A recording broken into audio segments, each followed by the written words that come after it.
Welcome to Ravenwood Acres, where we like to talk everything preparedness. My name's Jake, and today we're going to expand on a video that I did a couple months back about should preppers become expats. And I'm going to hit this subject because I feel like a lot of people are asking themselves right now, how could I get a second passport? How could I give myself a plan B? There's a company actually called Plan B, and I'll provide some links to some of these resources that I've been doing research on for some time now. But have that option, have that ability if things are just not going the way you should think they should be going, and you want to find another place to stay where maybe life is a little safer, life's a little more comfortable, life's a little more simple, which attracts me, is and affordable for that matter.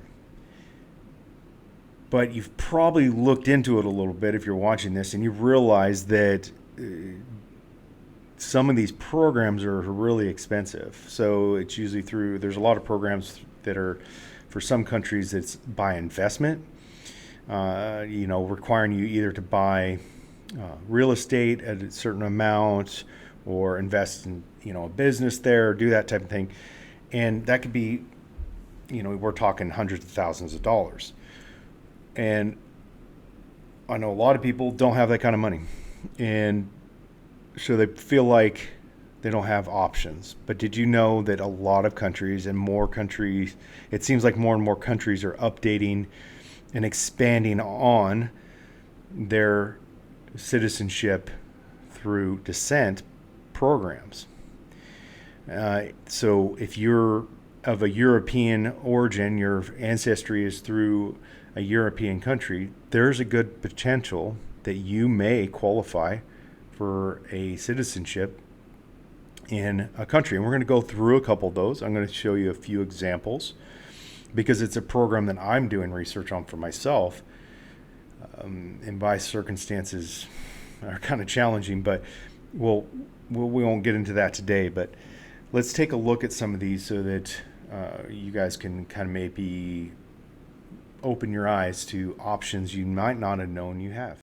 My quick disclaimer here will be that this is not, a all-encompassing, this is just a general overview. There's many resources out there available, YouTube channels that spend quite a bit of time elaborating on the process for specific countries.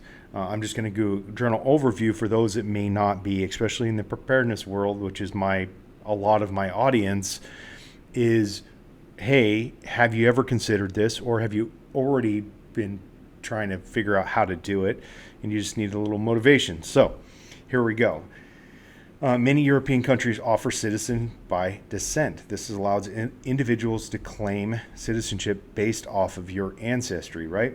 The exact rules for these countries can have major variations, and some of them are continuously updating. So sometimes what was, maybe you did some research 2 years ago and you're like, oh, I don't qualify.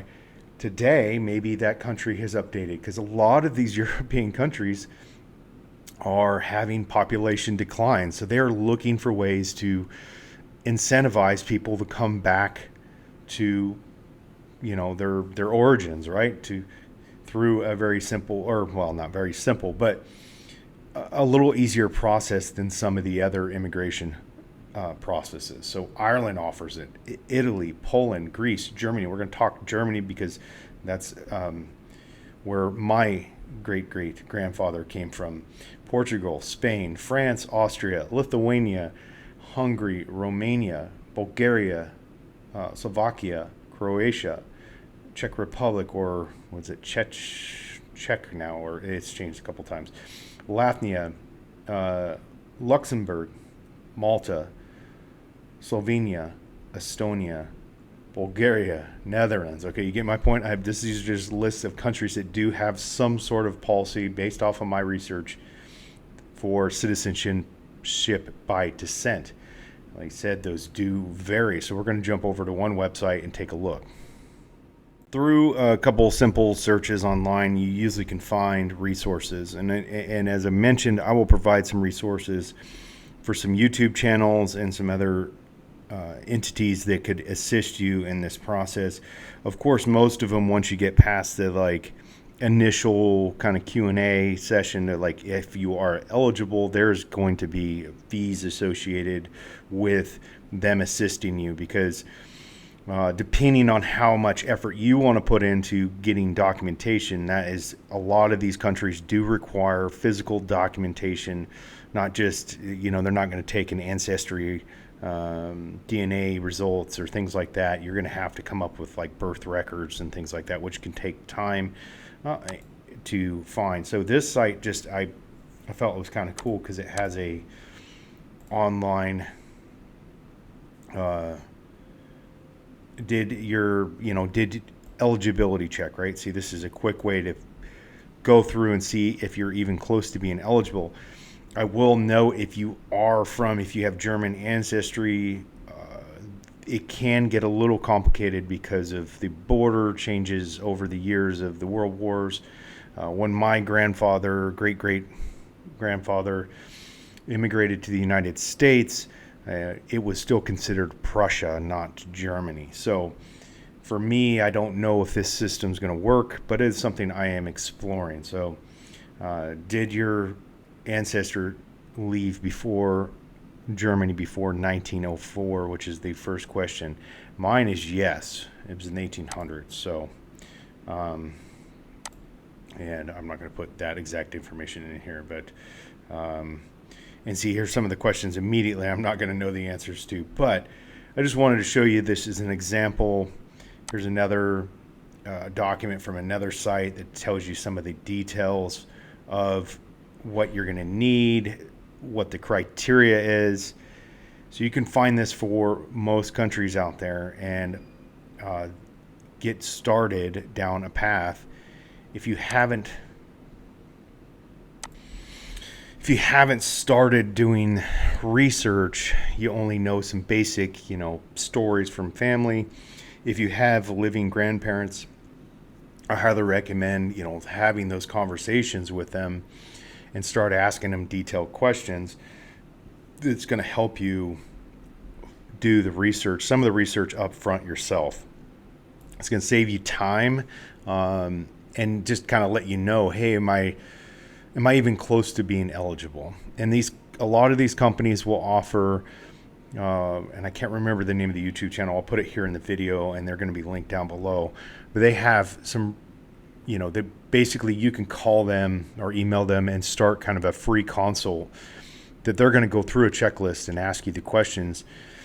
And maybe you're going to be like, oh, I'm going to have to get back to you on that. I'm going to have to get back to you about that. I'm going to have to get back to you about this, and so on and so forth. So that's why it's important, in my limited research, to just go do some digging yourself, figure it out. If you've never done a DNA test, maybe that's something to consider, because like ancestry.com does offer a lot of information where you can find some documentations on there.